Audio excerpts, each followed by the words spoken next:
Hello friends, स्वागत है आपका एक्सेल के एक और नए वीडियो में। आज की इस वीडियो में हम कैलकुलेशन ऑप्शंस के बारे में बात करेंगे।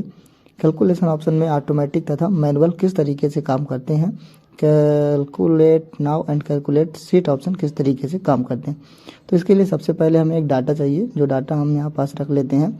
यहाँ एक हमें फार्मूला की भी आवश्यकता पड़ेगी, तो हम फार्मूला यहाँ एक प्रोडक्ट फार्मूला का लगा करके यूज कर लेते हैं। यहाँ हम सबसे पहले प्रोडक्ट फार्मूला लगाने के बाद इसको कुछ इस तरीके से ड्रैग कर लेते हैं। जैसे ड्रैग करेंगे तो आप देखेंगे कि हमने एक में फार्मूला लगाया था और बाकी में फार्मूले ऑटोमेटिक तरीके से लग गए, ड्रैग हो गए और कैलकुलेशन हो गया। ये किस लिए हुआ? क्योंकि हमारा जो कैलकुलेशन ऑप्शन था वो ऑटोमेटिक था। ऑटोमेटिक से हटाकर हम इसको मैनुअल करेंगे और मैनुअल करने के बाद देखते हैं क्या होता है। जैसे हम मैनुअल करते हैं यहाँ पास और इसके बाद हम अपने डाटा के जो फार्मूला है उसको सेलेक्ट करके ड्रैग करते हैं कंट्रोल डी के माध्यम से, तो हम देखते हैं कि सभी जो भी ऑप्शन है उनका कैलकुलेशन नहीं हुआ है। जो भी फर्स्ट में वैल्यू थी 10,000 या 1 लाख, वो सभी में ड्रैग हो गई, इसका कैलकुलेशन नहीं हुआ। इसे कैलकुलेट करने के लिए हमें कैलकुलेट नाउ और कैलकुलेट शीट ऑप्शन का यूज करना पड़ेगा। कैलकुलेट नाउ एक से अधिक सीट पर कार्य करता है, या एक से अधिक सीट पर जब हमें कोई डाटा कैलकुलेट करना होता है तो हम कैलकुलेट नाउ का यूज करते हैं। उसके लिए हमें सीट 2 पर एक डाटा बना लिए कुछ इस तरीके से, तथा कैलकुलेट सीट जो है वो सिर्फ सिंगल सीट पर ही कैलकुलेशन करती है।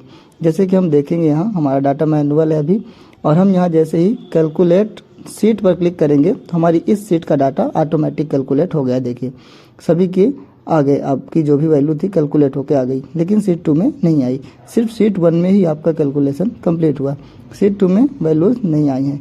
अगर हमें एक बार फिर से देखते हैं सीट 1 के डाटा में, सबसे पहले हम डाटा को डिलीट कर देते हैं और हम फार्मूले को सेलेक्ट करके नीचे की ओर ड्रैग करते हैं कंट्रोल डी के माध्यम से कुछ इस तरीके से, और अब हम यूज करेंगे कैलकुलेट सीट। जैसे ही इसमें हम क्लिक करते हैं आप देखेंगे यहाँ कैलकुलेशन हो गया, लेकिन सीट 2 पर हमारा कैलकुलेशन नहीं हुआ।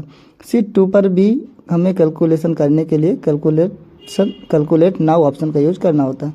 तो इसको हम सिंपली फिर से अंडू कर देते हैं और यहाँ पास हम दोबारा से डाटा को सेलेक्ट करके ड्रैग कर लेंगे।